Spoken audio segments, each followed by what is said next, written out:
Hi everyone, I'm Scott Brown, and this is a pre-recorded presentation for the 2022 meeting of the Society of Mathematical Psychology, which is being held in Toronto.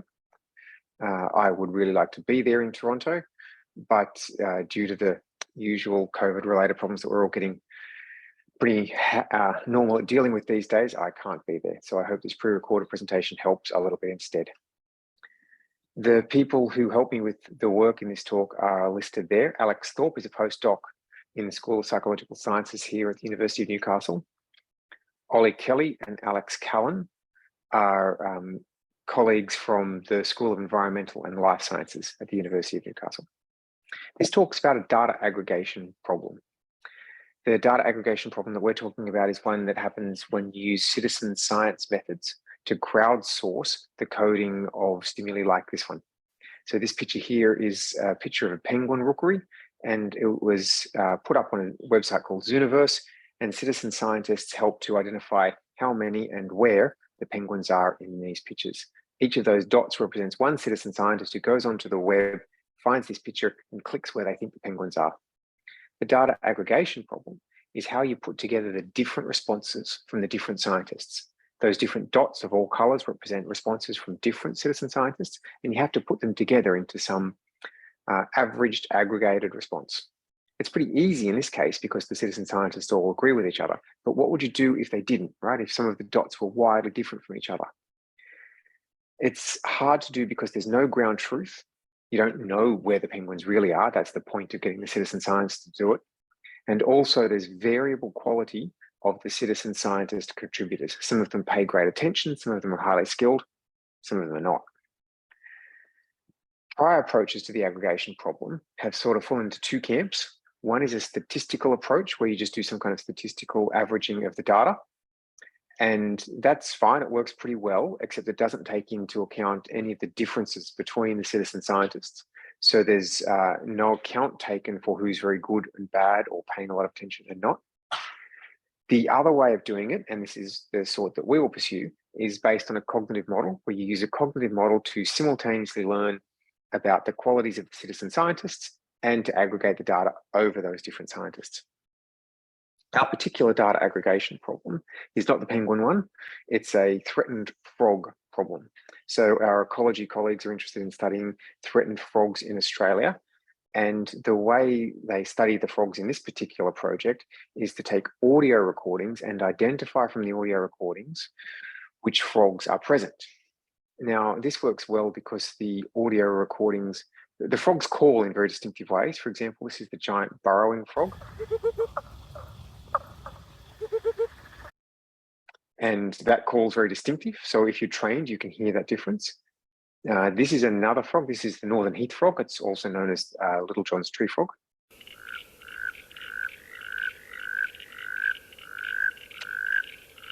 And so using the differences between these calls, you can have the, stop that. You can have, you can put recorders in pools that the frogs are, you hope the frogs are breeding in, record some audio overnight, and then listen to it in the morning and learn where the frogs are. There are 9 frogs of interest in this particular study. That's 5 tree frog species and 4 ground frog species.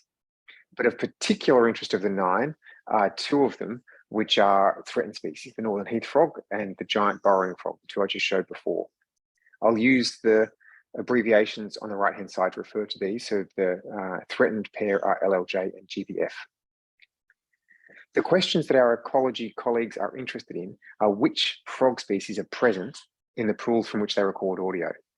The way they do this is they put automated recorders in, the recorders work overnight, and then the trouble is that there's too many recorders, too many nights, and too many pools for an expert to listen to all of that audio and code to find and decide from the audio which frogs are calling in which ponds. The solution they use is a citizen science one. So this is the pool that we're going to use recordings from for the particular study that I'm working on at the moment. This is Ingar Pool. It's located in the Blue Mountains of New South Wales. It's a couple of hours west of Sydney in a very beautiful area. We have just a small amount of audio recording from this pool. That's 10.5 hours. It's over several weeks of time, and we're interested in knowing which frog species are calling in this pool. Even though this is a small enough amount of recording that one citizen scientist could do everything, the real recordings that we're interested in are many times this big, hundreds of hours, too much for one person. Too much for one person, but why not just train an AI algorithm to listen to the recordings and identify the frogs? I know many people think that. Trouble is, and it's a very active area of research, but it's harder than it sounds. I think the major problem that makes it harder than it sounds is there's just not many labeled training examples.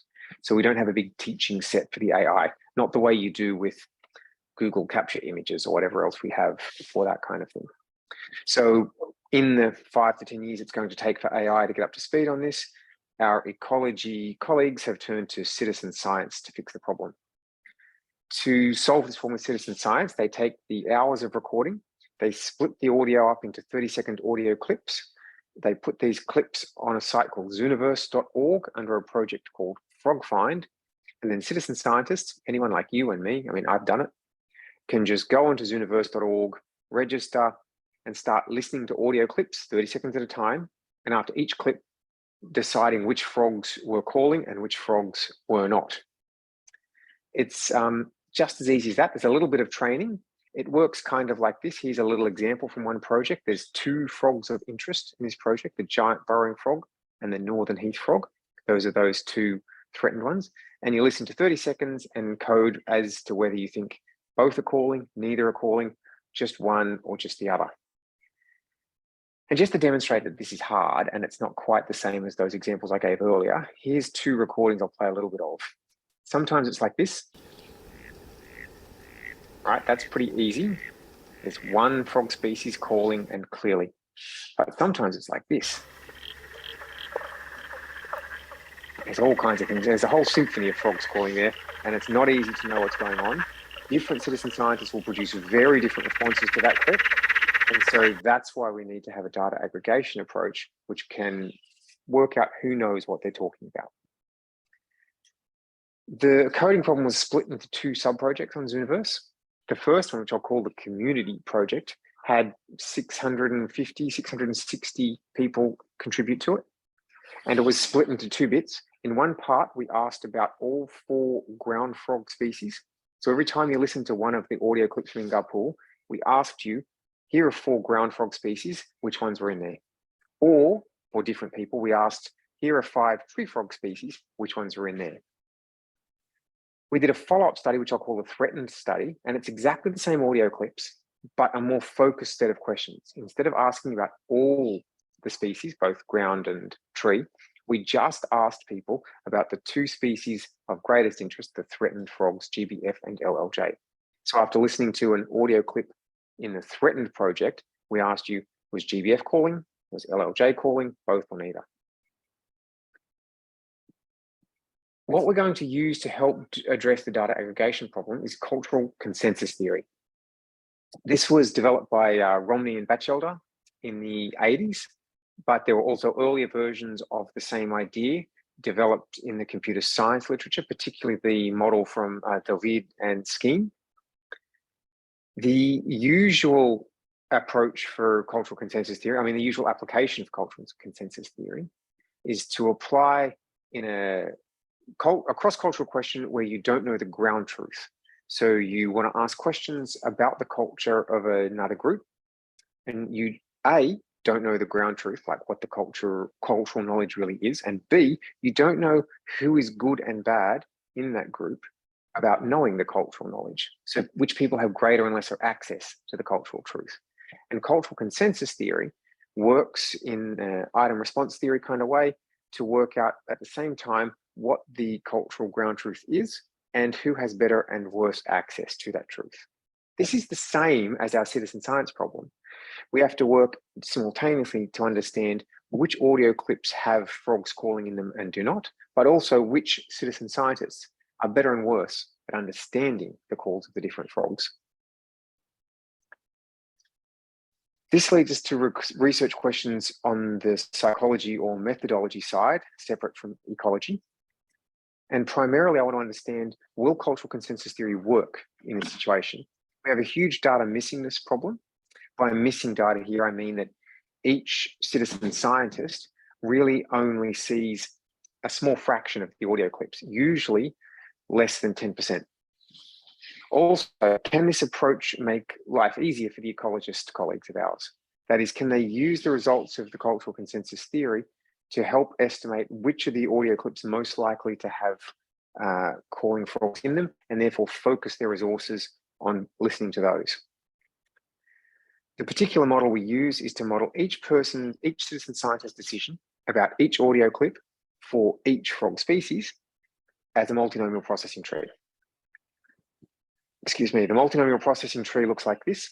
In the first step, we divide the tree into whether the citizen scientist for this particular clip accurately knew whether the frog of interest, the frog species of interest, was calling or not. That's parameter D, if they did know, and 1 minus D is probably not knowing. Then if they did know, top branch, then they make a response yes or no for that frog calling, depending on whether the frog really is calling in that clip or not. That's parameter F that's also estimated. If they don't know, they still have to make a response. And so we have parameter G, which measures the bias of this particular citizen scientist to guess when they don't know, either mostly respond yes or no. So we have parameters for each audio clip. Those measure how likely it is that a frog of species A is calling in this particular clip. And we have parameters for each citizen scientist. Those measure how good the citizen scientist is at detecting frogs, that's D, and what they respond when they don't know, that's G. We ran a big simulation study. I'm skipping this. It was just done to help us understand how the model would behave in the presence of huge amounts of missing data and with scalable size. I can get into that at the end if you want. I have slides. So in the community study, that's the one we asked about all 9 species. Each person either looked at just the 5 tree frogs or just the 4 ground frogs, and we estimated the data separately for those 2 groups. They were different people and different frog species. Here are the parameter estimates that are related to the citizens. So these are parameters D and G. Remember, D represents discriminability, how well the citizens can tell apart clips that do and don't have frogs calling. And G represents their bias for guessing. G is mostly very small. These are histograms across participants. The G parameters are smallish, about 0.2 or 0.3, indicating that most people, when they don't know, say no frog calling, not yes frog calling. The D parameters are also pretty small, indicating that many citizen scientists are very, very bad at this job. The D parameters are also smaller for the ground frogs than the tree frogs, indicating that it was probably harder for people to identify ground frogs than tree frogs. Here are the parameters for the frog species. So these are parameters that, these are histograms across the 1260 audio clips of how likely the model estimates it is that a frog of each particular species is calling in that clip. You can see that for some species like GBF and maybe LLJ, it's very unlikely that the frog species was calling in many clips. But for other species like the striped marsh frog, that frog was calling in almost all the clips. Now, to see how well this worked, we're going to use a proxy for the ground truth. Expert rating is not usually available for audio recordings because that's the problem we're trying to avoid, is having an expert rate them all. But for this one, we locked our colleague, Ollie Kelly, in a basement and made him listen to the entire audio recording and code for every species in every clip. He identified that the striped marsh frog was calling in almost every clip. GSF was almost never calling, so was the Blue Mountains tree frog. These 2 didn't call in any clip. There was not a single call that had WTF or LLJ call. We used Ollie's ratings, codings, as ground truth and generated ROCs from these. I'll not explain what an ROC is because I think for this audience, I probably don't have to. Maybe I just need to remind you that the further the ROC curve falls away from the diagonal line, the better is the ability to discriminate between clips that do and don't have the frog calling. Here are the ROCs for all 9 species. For some species, it worked great. So for GSF, CEF, SMF, and PTF, the citizen scientist data coupled with the cultural consensus theory model was pretty accurately able to identify which clips had the frogs calling. For two species, it was kind of iffy. So GBF and EBF, those are pretty close to the diagonal. And for the Blue Mountains tree frog, it was hopeless. The people's data coupled with the citizen scientist responses coupled with the cultural consensus theory was random. It could not tell apart the different clips that did and didn't have calls. So those are the conclusions so far. One, it does seem to work, at least for some species, but two, it does not seem to work for every species. So in the second study on Zooniverse, we did exactly the same thing as before, same audio clips, but we asked focused questions this time. Instead of all 4 frogs or 5 frogs, which is hard for people to keep in mind the target calls, we just asked about the 2 species of interest, GBF and LLJ. One of the questions I'm interested in here is when you ask the citizen scientists a more focused and simpler question like this, can they do better? Here are all the parameter estimates. The bottom row again are the citizen scientist related parameters. Let's skip those for a minute and go to the ones of interest, which are the top row. These are about the presence and absence of the frogs, and things are better this time. You might remember that LLJ frog didn't call in a single clip, according to our expert. And you'll notice now that the model accurately captures that. This shows that most of the clips were identified as having almost 0 chance of having an LLJ frog. A few are identified as having a small chance, but nothing up near certainty. You also get better separation into 0s and 1s. So no chance of having a GBF call or high chance of having a GBF call for some clips for the GBF frog. And that matches what the expert ratings did. So it does seem that people are better in the citizen science project when they are given a more focused question. The trouble with that conclusion is that it creates a tension with the ecological goals, because people have to, the ecology colleagues would really like to study all the species of frogs, because there's a problem with just focusing on those who are threatened. It does draw attention away from other species that need study.